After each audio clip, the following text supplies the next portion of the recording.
something. You was not walking around just saying, "Oh, I'm going to just wait till I find the perfect one." No, nigga, you had sex with someone. Okay, but anywho, but going to the whole bare minimum thing, a lot of that shit is really it's really prostitute talk. It's really whore talk. It's that's I'm sorry, that's that stripper talk. Because a stripper, who again, she's not there to dance. She doesn't make money by taking her clothes off. She makes money by taking her clothes off, right? So she needs to get as much money out of a man as possible from conversation, gifts, whatever it is. She has to extract because she's not going to have a long term relationship with that man. Also, their relationship is not one where she does anything relationship wise necessarily because she's not going to be helping him. If he hurts himself, she's not going to be there to help him, around the house and whatnot, right? If he gets sick, she's not going to be there for that. If he has a definite family, she's not there for that. She's only there to have sex. And what's going on too is a lot of y'all got side bitch DNA. I like your grandma had side bitch DNA. All right, it's the same way, yo. All men don't have strong leadership in their DNA. All men do not see errors in society and think, you know what, I need to fix that. That needs to be corrected. All men won't do that. It's just levels to it. You know what I mean? Like I had to learn as a man, like, yo, sometimes, bro, everywhere you go, you have to take charge. You know what I'm saying? For one, to set the example for other men, because that's how it was done for me. I saw another man who would take charge and take control of a situation and try to come up with a plan and a plan of action. That is the most powerful thing that men. That's the divine masculine for your ass, is when you can come up with a plan for some shit, or when it occurs to you that, you know what, all right, yo, listen, here go the plan, action. Women struggle with that whole thing. Women struggle when it comes to acting in a way that's relevant, in the way that's appropriate for the problem. So it's a matter of, they have an issue with problem solving and an issue with acting appropriately, meaning that, like, you're taking the appropriate action towards this issue. It's one of the biggest problems that I've had to address in my life, is taking the appropriate action and doing what's best, doing what makes the most sense in that moment. One more analogy. Being a man is like that scene from Avengers with Doctor Strange, right? And he uses the time stone and he goes through all the different possibilities and every different course of action that they can go through where they wind up being victorious. And he said he looked at 3 million possibilities. He said, how many did you go through? That's what Tony Stark asked him. How many possibilities did you look at? He said, I think like 3 million. He said, how many did we win?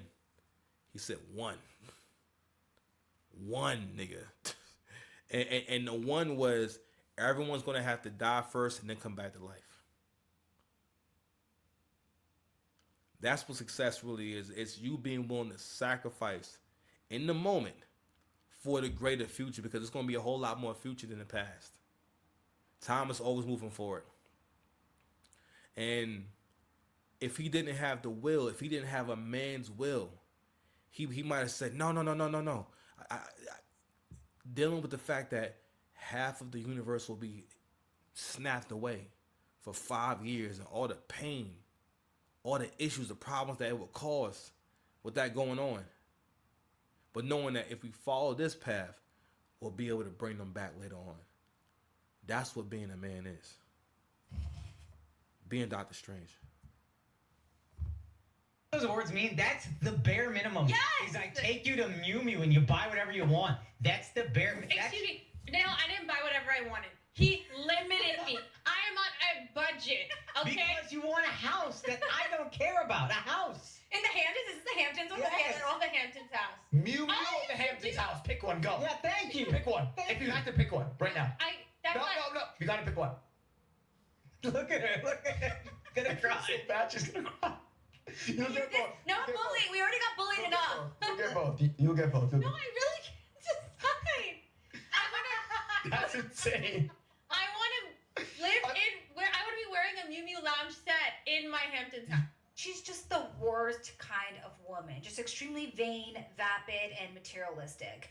But what I was gonna say is that aside from posting these videos on her TikTok and trying to become an influencer, she also has a podcast called The Main Character Podcast, which is extremely fitting. And her podcast is where she has said a lot of these things. So today I kind of want to walk you through and just cringe at the various things that she's said. His money is our money, and my money is my money.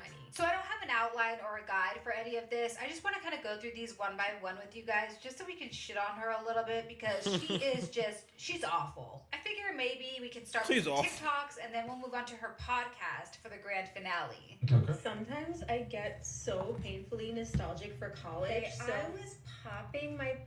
Yo, first of all, this is a South Asian girl. You got to realize how conservative those people are. They're very conservative. She's about to say she was popping. I get saying that you get painfully nostalgic is crazy, especially while you are married. Could you imagine a nigga stopping his day to make a post about sometimes I get painfully nostalgic for how much pussy I got in my first year at college. I was fucking all over the place. I was just skeeting and everything. That shit would sound crazy if you were married and you're a public figure. And for the most part, this is what women like go viral doing. Like with the character she's creating, whether or not we think it's a good thing or not, this is the Kardashians because this is based off of the Kardashian archetype. You know what I'm saying? Where like you don't really see how crappy of a person this is because they're attractive, they have money for surgery, and they got money to shop with. Or even in the prior conversation, that was a simp ass conversation. I mean, and these kind of males, again, they are needed. They are heroes. They are necessary sacrifices for the greater good because men have to see the insides of these marriages, what actually goes on. You do not reward these kind of women. Because the more that girls are on social media and they see this kind of girl winning, they're going to think that I can act like Akash Singer's wife and still get all this shit. And when men let that happen, you got to realize that it's irresponsible and it's fucked up as a man when you reward a ain't shit woman. When you know she ain't shit and you're rewarding her. Shame on you. Shame on you. Pussy and living my best life in these white boy frat houses. Do you know why I think I have like a good marriage? I think it's because my husband's never here. Okay, so She hates getting it. a Chill lot of for what? comments Who that is I'm this using nigga? My husband for clout, and yeah, that's exactly what it is. No lies were told. I am leveraging the support I have. It's kind of like nepotism, but like through my husband, so like spousal nepotism.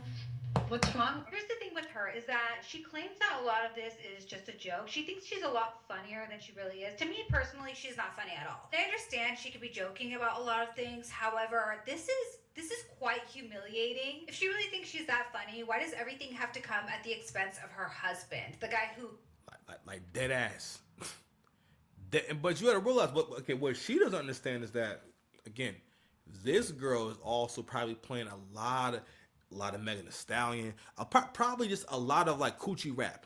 You gotta realize, non-black girls listen to coochie rap too, and they look up to people like Glorilla. You know what I'm saying? And people like that, right? Because for the African American community, if black girls are seeing her make this kind of content, I'm gonna tell you right now, they love that shit. They do think it's funny.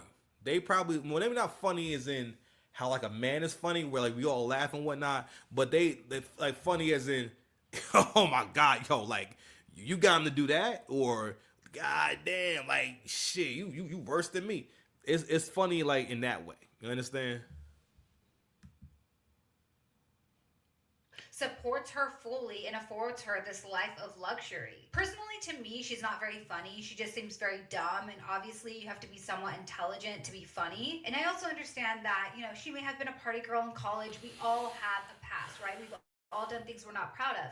However, we have to remember that her husband was the one running around acting all self-righteous, talking about how him and his wife were virgins when they met. So it's just not adding up when she talks about her experiences in college. So we saw the short clip of her saying that she was popping her pussy in the white boy frat houses. So let's watch the entire thing. Why is college nostalgia so painful?